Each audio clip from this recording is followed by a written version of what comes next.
Hi, I'm Sanyin Siang. I'm here with Jeff Hoffman, and Jeff is in the Astronaut Hall of Fame with 5 space missions, including the Hubble Space Telescope.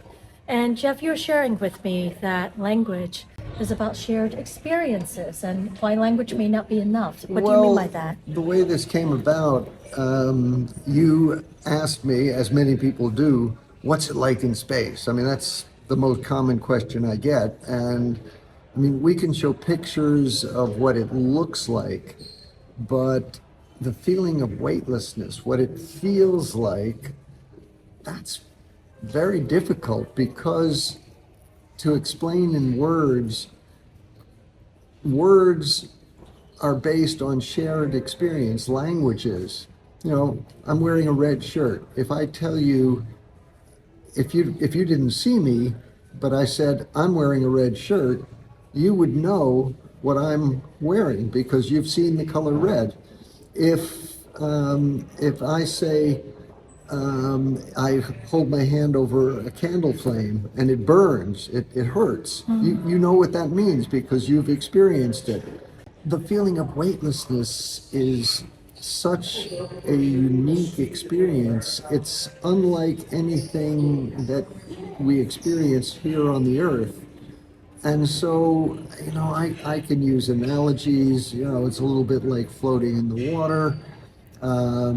It's incredibly relaxing, but it doesn't really encompass the feeling of total freedom that you have when your body has no weight, when your arms are just floating in front of you, and I wish there were a way to share the experience.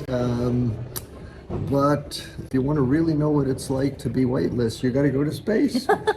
Well, but what you shared with me made me think how we have to try even harder, like be mindful of our language and be mindful of also learning different languages because different languages comes from different very true. experiences. I speak a bunch of European languages, and it's not just a question of translating words.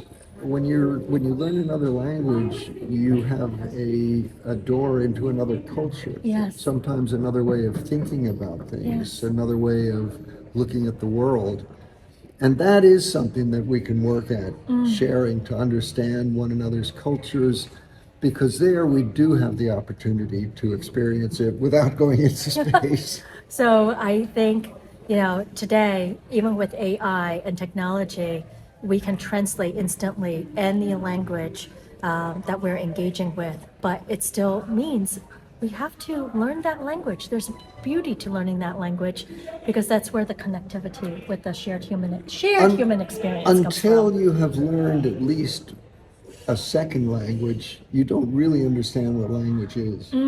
I agree. I remember Spanish was my first second language, and it really opens up a new door into, what does it mean to think about things in a different way, to express things in a different way, and that's important for learning to appreciate that other people have different ways of looking at the world, talking Yes. about the world, thinking about the world.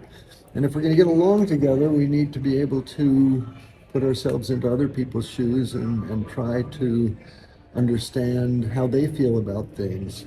Unfortunately, you can't do that with astronauts so easily. We can because try. we don't. Where we go, space travel. Thank you so much, Jeff. Pleasure. Oh, and this is a picture of Jeff on the Hubble Space Telescope working on it.